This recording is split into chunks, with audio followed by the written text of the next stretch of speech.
우리는 그동안에 요한복음을 21장까지 다 상고하면서 지내왔습니다. 사도 요한이 요한복음 마지막에 와서 20장과 21장에 그런 기록을 남겼습니다. 내가 이것을 여러분에게 쓴 이유는 예수님께서 이 세상에 행하신 일을 낱낱이 다 기록했다면 아마 그 두루마리를 쌓아두기도 부족했을 겁니다. 그런데 꼭 이 내용, 21장에 걸치는 이 내용만 기록한 이유는 예수께서 그리스도이심을 믿고 그 예수의 이름에 힘입어서 생명을 얻게 하려고 그런 것입니다. 라고 요한복음 기록한 목적을 얘기했습니다. 그러니까 예수가 그리스도 되신다는 걸 믿고 그 예수의 이름으로 영원한 생명을 얻게 하려고 했다는 거예요. 간단하게 압축하면 예수 믿고 영생을 얻게 하려고 했다. 그보다도 중요한 것이 없지 않겠습니까? 아무리 오래 산다 한들 영생이 없으면 오래 산 만큼 저주받은 것입니다. 주님은 33살밖에 안 계시다 가셨는데 단명했다고 해서 불행한 것이 아닙니다. 세상은 단명하면 요절했다 그렇게 말을 하지만 예수 믿고 가는 것은 불행한 것이 아닙니다. 120살을 살았다 할지라도 예수 안 믿은 것이 불행한 것이고 저주받은 것입니다. 내가 여러분에게 이것을 기록함은 예수가 그리스도 되신 걸 믿고 그분의 이름을 힘입어 생명을 얻게 하려는 것입니다. 그래서 진정한 믿음을 우리에게 갖게 하시려고 했다는 겁니다. 그 진정한 믿음이 뭐냐? 이것을 예수님의 친동생 야고보가 기록한 것을 우리가 연말까지 보면서 야고보서에서는 그런 말씀이 많이 있잖아요. 믿음이 있노라 하고 행함이 없으면 이건 죽은 믿음이다 그랬어요. 네. 그러니까 진짜 믿음이 뭔가를 예수님의 친동생 야고보 장로님께서 쓴 서신입니다. 예수님의 12 제자 안에도 야고보가 둘이나 있었어요. 그렇죠? 요한의 형제인 야고보가 있었고 세베대의 아들 야고보라 그러죠. 그 다음에 또 알페오, 아버지의 이름이 알페오라고 하는 분의 자식인 야고보가 있었어요. 예수님의 제자 야고보가 쓴 책이 아니고 예수님을 안 믿었어요. 예수님의 친동생들은. 요한복음 우리가 앞에 7장에서 봐온 대로 명절이 왔을 때 너희들은 먼저 예루살렘으로 올라가라. 그리고는 예수님께서는 그 명절에 올라가겠다 안 가겠다 말씀 안 하시고 집에 계셨어요. 그러니까 동생들이 뭐라 그랬습니까?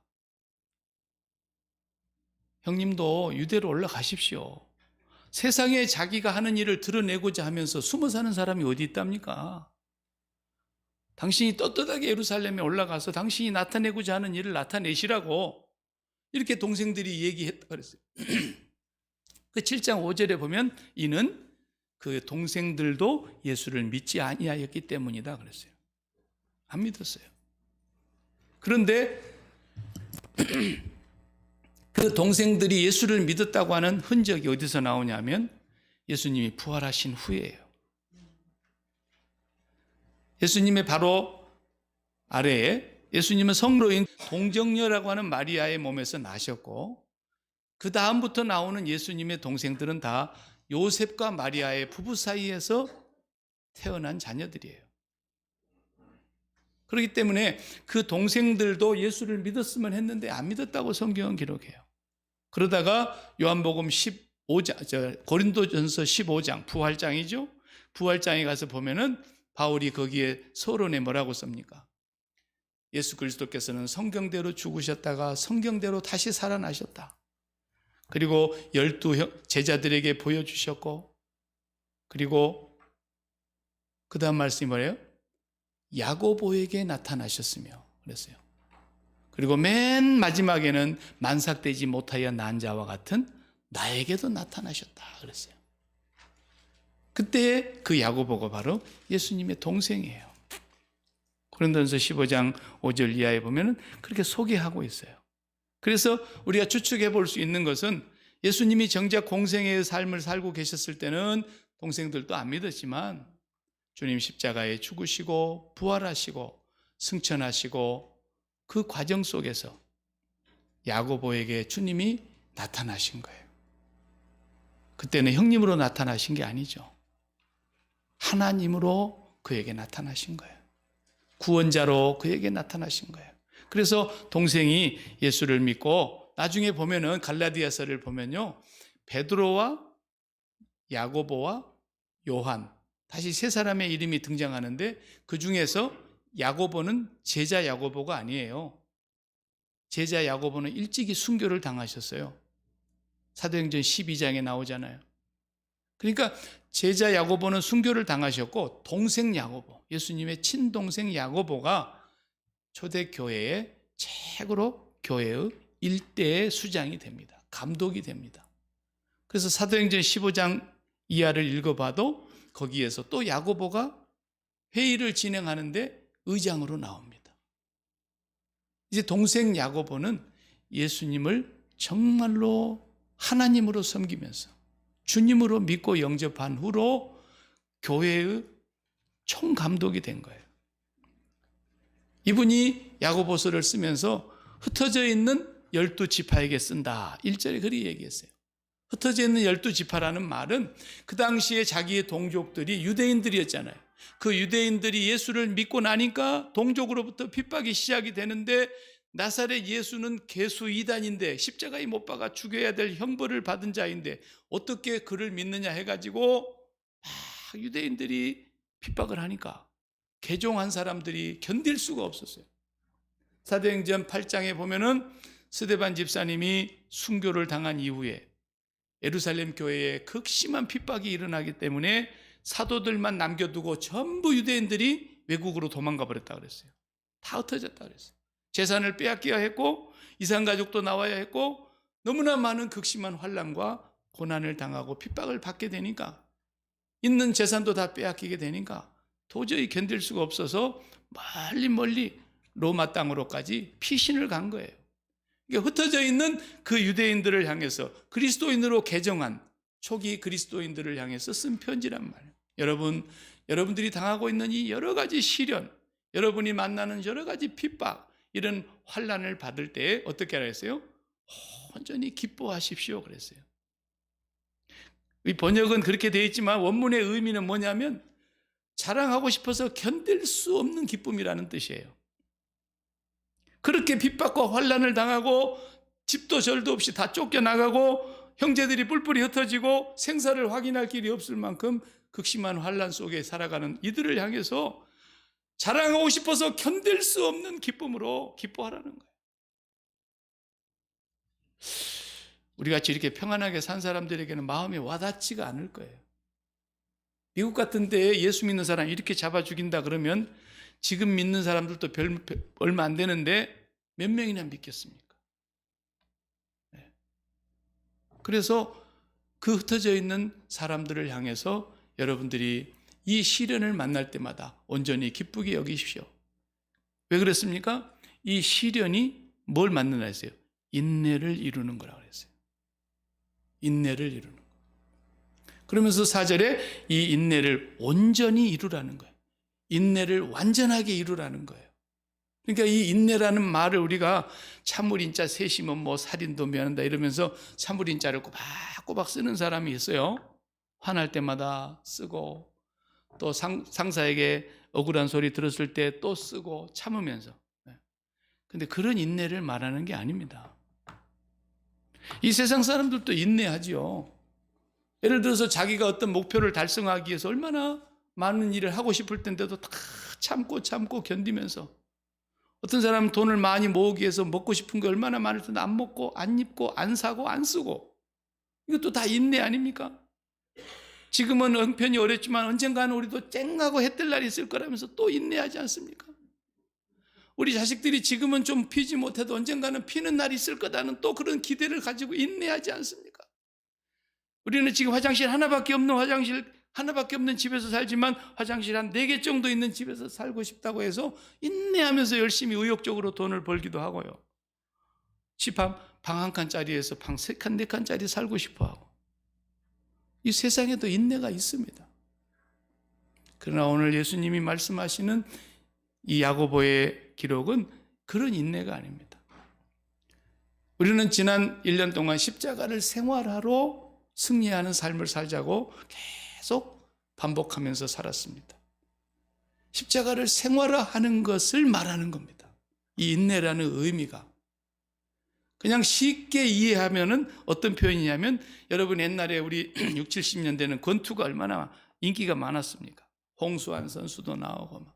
이럴 때 그 권투할 때 보면은 선수들이 어떻게 합니까? 처음부터 주먹을 휘두르지 않잖아요. 잽을 넣습니다.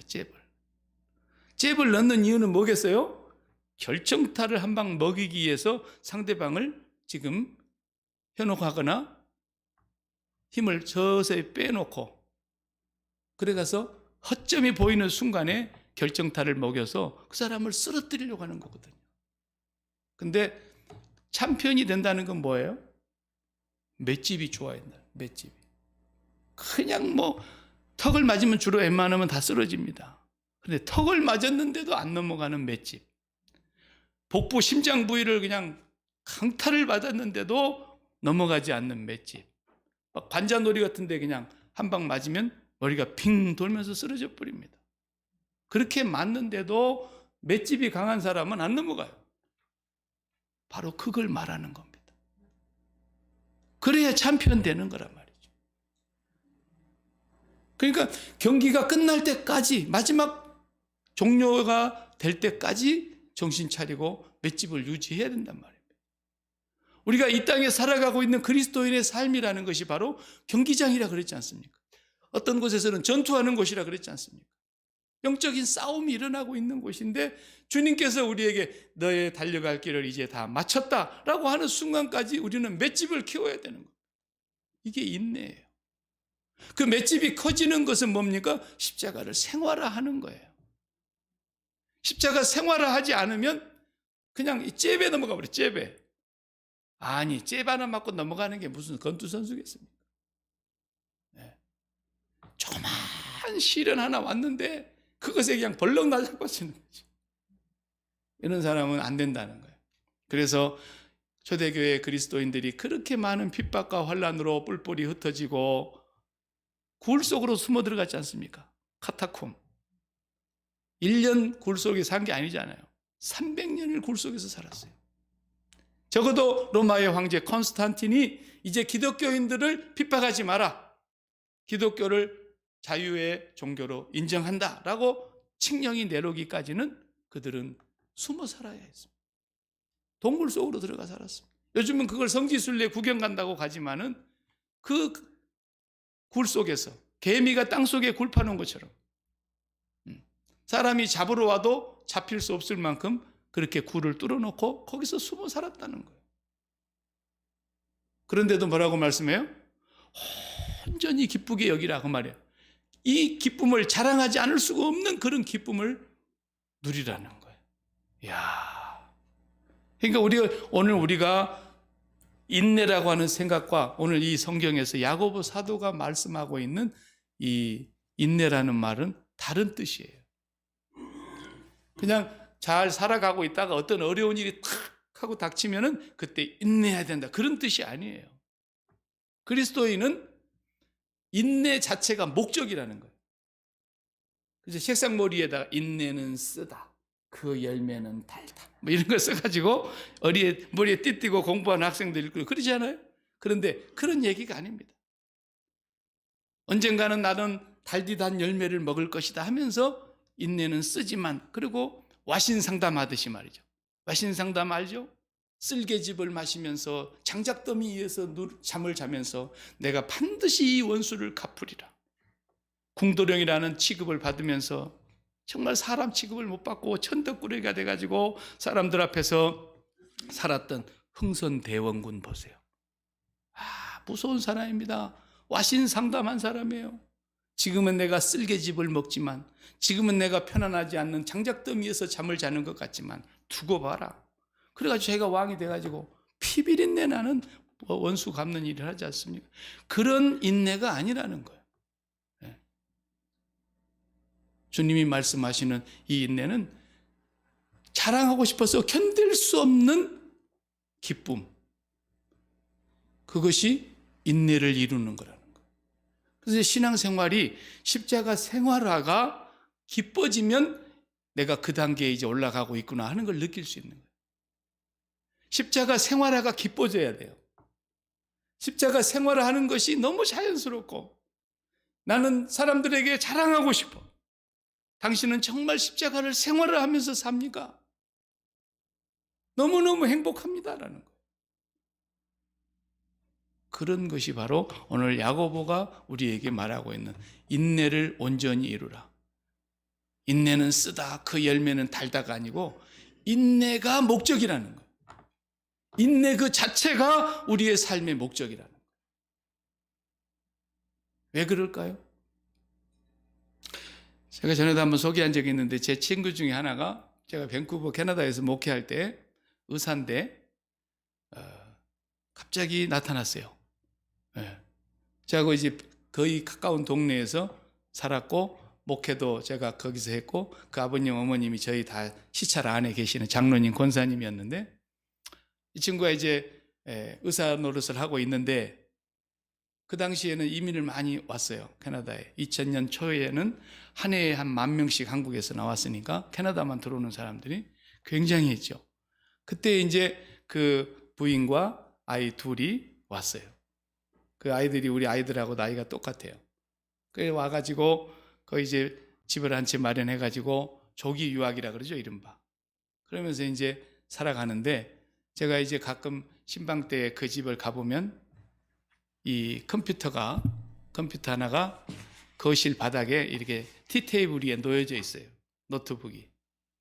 그래가지고 뭐 하고 있는데 갑자기 그 볼륨을 줄여놓지 않으면 내가 기도하는데 뭔 소리가 나. 뭐냐? 남편께서 진료하는 진료실에다가 켜놨어. 카메라를 딱 설치해가지고. 그리고 여기 집도 거실에 있는 컴퓨터도 끄지 말라는 거예요. 아무 말 안 해도 좋으니까 그냥 켜놓기만 하라는 거예요. 너무 내가 외롭다. 너무 적적하다. 그러니까 애들이 왔다 갔다 하는 소리라도 들어야 되니까 나한테 뭐 신경 안 쓰고 그냥 켜놓기만 하라. 그래가지고 해놨던 거 봐요.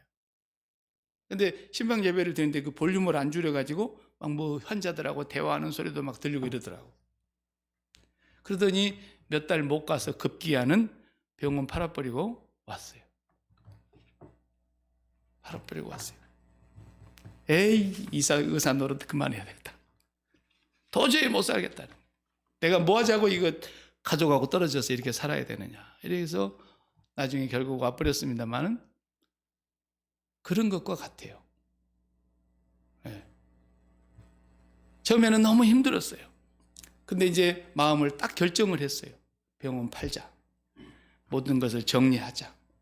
그리고 이제 나도 가족 있는 대로 간다. 이게 목적이 딱 확정이 되고 나니까, 결정되고 나니까 그때부터는 만사가 기쁜 거예요. 병원에 손님이 안 와도 뭐 고만 괜찮고. 예. 이제 이 재산 다 살림살이 내버려 두고 가야 되는데 그것도 220볼트를 쓰니까 뭐 냉장고 하나도 갖고 오기가 불편하잖아요. 예. 다 남 줘버리는데도 막 기쁜 거야. 예. 옛날에는 그게 다 아까웠잖아요. 돈 많이 주고 샀잖아요. 귀한 것들이었잖아요. 꼭 필요하다고 생각했잖아요. 다 남 주고 친척 주고 형제들 주고 친구들 주고. 이게 바로 십자가가 생활화된 사람의 삶이에요. 이 세상에 마음 붙이는 것이 하나도 없어. 왜? 십자가 생활화가 뭐길래? 사람이든 사건이든 어떤 명품이든 아니면 안 좋은 사건이든 어떤 문제를 할지라도 내 마음이 거기에 빨려 들어가지 않도록 내가 그것에 대해서 십자가에 못 박힌 자라 죽는 거라는 거예요. 죽는 거. 네. 근데 그것이 나중에는 너무 자연스러워지고 기뻐지고 그것만이 삶의 의미가 되는 거예요. 이걸 온전히 이루라는 뜻이에요.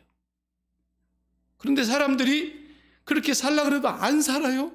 살려고 해도 안 사라져요. 그러니까 하나님께서 얘들을 마음을 강제 이주시켜야 되겠구나. 마음을 떼내야 되겠구나 해서 하신 것이 뭐예요? 시련이에요. 그게 핍박이에요. 하나님께서 그래서 그 자녀들이 핍박과 환난을 당하는 것을 다 보고 계시는데도 그걸 면하지 않게 해주시고 그대로 놔두시는 거예요. 네. 사도 바울은 그렇게 주님을 위해서 충성하니까 핍박을 안 받게 해주시고 좀 더 편안하게 해주시면 얼마나 좋아요. 근데 12 제자들보다도 더 많은 고통과 핍박과 환난과 역경을 건너고 더 많은 어려움과 가난과 굶주림과 헐벗음과 목마름과 죽을 지경에까지 들어가고 고쳐지지도 않는 병을 짊어지고 살면서 살아야 했어요. 왜 그랬다 그랬어요? 이 세상에 있는 것은 어떤 것도 마음 붙이지 아니하고 오직 죽은 자도 다시 살리시는 하나님만 의지하게 하려고 했다는 거예요. 이 양반은 십자가 가지고 생활화돼 버린 거예요. 삶 자체가 인내를 이루고 사는 거예요. 무슨 일을 만나도 기뻐하는 거 보세요. 감옥에 갖다 집어넣어놔도 주 안에서 항상 기뻐하라. 내가 다시 말하노니 기뻐하라. 병이 들었는데도 내가 가장 약할 때 가장 강하다는 것을 내가 체험하기 때문이다. 어디에다가 무슨 일을 당해도 내게 능력 주시는 자 안에서 내가 모든 걸 다 할 수 있고 나는 풍부한 때도 있었다. 풍부에 처할 줄도 알았다. 나는 너무너무 헐벗고 굶주려서 배고픔과 굶주림과 추위에 떨어야 했던 때도 있었다. 그래도 능력 주시는 자 안에서 내가 다 했다라는 거예요. 이 사람은 인내를 온전히 이루어가고 있는 사람입니다. 십자가가 생활화된 사람입니다. 그걸 지금 야고보 장로님께서 흩어져서 핍박받고 박해받아서 도저히 살 수가 없어서 멀리 뿔뿔이 헤어져서 로마 제국 전체에 흩어져 있는 자기들의 형제들 12지파에게 제가 편지를 씁니다. 여러 가지 환난을 당하거든 온전히 기쁘게 여기라는 것입니다. 오늘 다시 한번 본문 읽어 보시겠습니다. 본문 2절 내 형제들아 너희가 여러 가지 시험을 당하거든 온전히 기쁘게 여기라. 여기 온전히 기쁘게 여기라는 말이 여러 가지 시험을 당할 때 막 자랑하지 않고는 견딜 수가 없는 마음으로 기뻐하라는 거예요. 그 다음 3절에는 그 이유가 뭐예요? 너희의 믿음의 시련이 인내를 만들어내는 줄 너희가 알미라.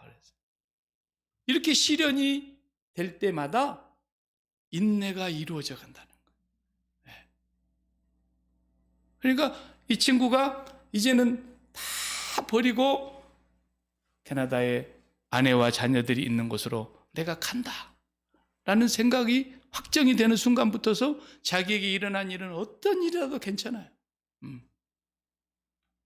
애들이 한국에 있을 때 공부 잘하는 애들이었지만 공부가 좀 부족하다 해도 걱정이 없어요. 가서 다시 시작하면 되니까 뭐든지 걱정이 안 돼요. 가령 누가 직장 생활 한다 하더라도 마찬가지예요. 진급이 안 됐다. 아무 상관없어요. 왜? 갈 거니까. 다시 말하면 오늘 우리가 이 세상에 마음을 붙이고 있다면 시련은 끊어지지 않을 거라는 거예요. 고난과 염려와 걱정과 근심이 떠나지 않을 거라는 거예요. 그래서 그 시련이 뭐냐? 이 세상에 마음 붙이고 있는 것을 떼내기 위한 하나님의 작업이에요. 그걸 아셔야 돼요. 내가 죄가 많아서 그런 게 아니에요. 맨날 우리는 불교 사상이나 유교 사상에 젖어서 살다 보니까 팔자가 세서 그런다 그러고 전생에 업이 어쳤다 그러고 매 쓸데없는 소리를 하는데 그런 게 아니에요. 예수 믿는 사람에게는 그리스도 예수 안에 있는 자에게는 결코 정죄함이 없나니 생명의 성령의 법이 죄와 사망의 법에서 우리를 해방시켜 주었다. 우리는 진정으로 모든 죄로부터 자유하고 하나님 아버지가 우리를 의롭다고 품어주시는 자녀들이세요. 그럼에도 불구하고 시련과 핍박과 환난과 걱정과 근심이 우리 속에서 떠나지 않는 이유는 뭐예요? 우리의 마음이 붙어 있는 것을 떼내기 위한 거예요. 유착되어 있다는 말 들어보셨죠? 정경유착. 정치하는 파워 엘리트들하고 경제하는 사람들하고 서로 마음이 붙어버리면 어떻게 돼요? 거기에 모든 부정부패가 있는 거예요. 유착되면 죽는 거예요. 이게 망하는 길이에요. 우리 몸 안에 장이 협착돼 가지고 붙어버렸다. 그러면 배 째야 되는 거예요. 뭐 자궁이 유착됐다. 수술해야 되는 거예요. 유착은 다 망하고 죽는 거예요. 그걸 떼내지 않으면 살 수가 없는 거예요. 우리 장 안에 전부 장들이 저 위에서부터 밑에까지 다 붙어 있어요, 사실은. 그러나 거기가 기름기가 있어가지고 이게 이동을 하면서 절대로 붙지는 않아요. 유착이 생기면 칼로 떼내야 돼요. 우리의 마음도 똑같은 거예요. 우리가 이 세상에 살아가면서 좋다고 한 것, 있음이라고 하는 것, 그것에 마음이 딱 달라붙으면 그때부터서는 염려와 걱정과 불안과 근심이 떠나질 않아요. 분남이, 미움이, 욕심이, 죄가 떠나질 않아요. 그래서 주님은 시련을 통해서 그걸 떼내는 거예요. 그래서 주님이 그러셨잖아요. 내가 너희들에게 화평을 주러 온 줄로 생각하지 마라. 화평이 아니라 도리어 칼을 주러 왔노라 그랬어요. 검을 주러 왔노라. 그 검이 뭐예요?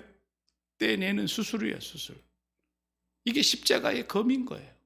십자가 생활화를 통해서 날마다 우리의 마음이 세상에서는 떼내고, 여러분 지금 여러분에게서 딱 유착되어 있는 거 떼냈을 때 살덩어리가 떨어져 나는 것처럼 아플 것이 뭔가 한번 생각해 보세요. 그것이 안 떨어집니다. 안 떨어져요. 근데 어떻게 쉽게 떨어지는 줄 아세요? 날마다 모세가 광야에서 구리뱀을 높이 달아놓고 쳐다보라고 한 것처럼 인자가 높이 들려야 하리니 누구든지 나를 믿는 자는 십자가에 달리신 예수님을 날마다 바라다보는 거예요. 우리가 이 세상에 살아서 주님 앞에 갈 때까지 우리는 어떤 삶을 사느냐? 예수 그리스도께서 이 땅에서 공생애의 삶을 살았던 것을 계승하는 자들이에요. 그래서 주님이 십자가에 지시고 죽으신 그 삶이 우리가 이 땅에서 계속해서 인내를 온전히 이루어가는 삶, 십자가를 생활화하는 삶, 세상 말로 하면 맷집을 길러가는 삶을 살아야 된다는 거예요. 그것을 온전히 기쁘게 여기라는 거예요. 그러니까 마음이 아프거들랑 어떻다고요? 유착이 일어나구나. 하나님께서 이걸 수술을 하시는구나. 그래서 수술을 한 번 해갖고 딱 떨어져 나가면 괜찮은데 또 꼬매놨더니 또 붙었대야. 또 째야지 어떡합니까? 날마다 십자가 생활화를 우리는 기쁨으로 감당해야 돼요. 그것이 예수 믿는 사람인 거예요. 이 십자가 생활화가 안 되는 사람은 예수를 믿는 사람이 아닌 것이 이제 야고보서에서 읽어보면 나와요. 다음 시간부터 우리가 한 구절 한 구절 보면은 뭐가 진짜 믿음인지, 진짜 예수님께서 그리스도이심을 믿는 자들에게 그 이름을 힘입어 영생을 얻게 하려고 사도 요한은 요한복음을 기록했다고 한다면, 예수님의 친동생인 야고보는 늦게 믿었지만 그 예수님을 만나고 난 이후에 초대교회의 수장이 되어서 그 반란과 핍박 속에서 흩어져 있는 로마 제국 전체에 뿔뿔이 흩어져 있는 자기의 동족 유대인 그리스도인들에게 여러분들이 여러 가지 시련을 만나고 있는 걸 나는 압니다. 그러나 자랑하지 않으면 견딜 수가 없는 기쁨으로 기뻐하십시오. 그 시련이 여러분들의 믿음을 온전하게 만드는 인내를 이루게 될 것입니다. 그 인내를 온전히 이루게 살면은 여러분은 모든 것이 조금도 부족함이 없고 온전한 믿음을 가진 사람이 될 것입니다. 이 얘기를 하고 있는 거예요. 네. 지난주도 아픈 일이 있었죠? 네. 그 아픈 부분이 지금 내가 마음이 붙어있던 뜻이라는 거예요. 제일 가까이 붙어있는 게 뭐예요? 뭐라 해도 자식입니다. 자식. 뭐 아무리 좋은 일이 있어도 자식한테 뭐 안 좋은 일이 한번 하나 생기면 그냥 얼굴이 다 죽어. 그 다음에 두 번째가 뭐예요? 자기 몸의 건강이에요. 그저 다 돈도 잘 벌리고 자식도 잘 되고 또 그러는데 갑자기 의사가 큰 병원에 다시 한번 가서 정밀 검진 해봐야겠다. 그날부터 잠이 안 와. 마음이 이렇게 몸의 건강에 붙어 있고 자식에게 붙어 있고. 그래서 사람의 원수가 집안 식구리라. 그 말이 무슨 말씀인지 예전에 몰랐죠. 내가 가장 사랑하고 가장 뗄래야 뗄 수 없는 것들이 전부가 다 내 원수라는 거예요. 왜? 그것 때문에 내 마음에 하나님을 모시지 못하기 때문에. 우리의 마음은 지성소이기 때문에, 성전이기 때문에 하나님 아버지 한 분만 모시고 있어야 되는 곳인데, 그 하나님이 들어오지 못하는 이유가 이 세상의 것들이 마음에 꽉 차 있기 때문에. 그래서 제일 예수 믿기 쉬웠던 사람들이 누구였어요?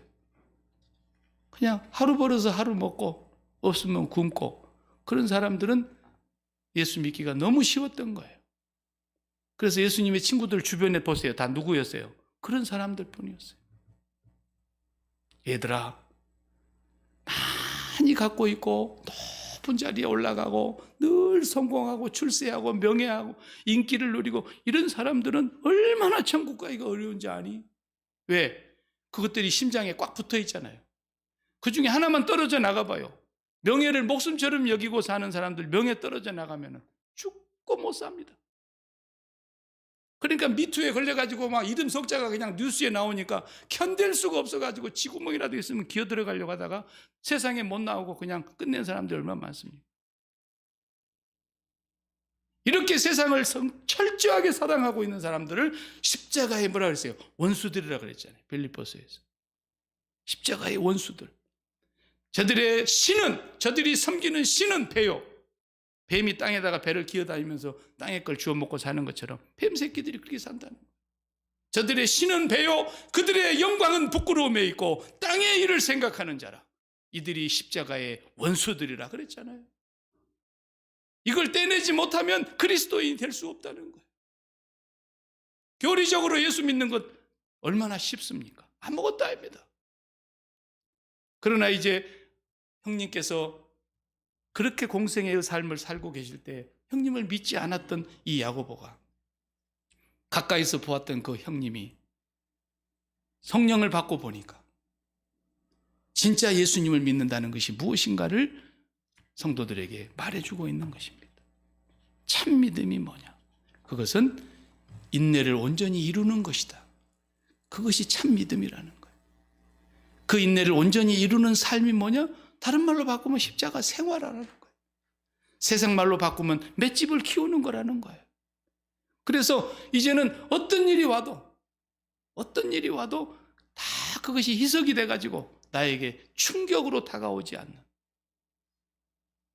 이것이 바로 인내를 온전히 이룬, 모든 것에 조금도 부족함이 없이 온전하고 구비하여 굳건한 믿음을 가진 자가 되는 것이라는 것입니다. 오늘은 여기까지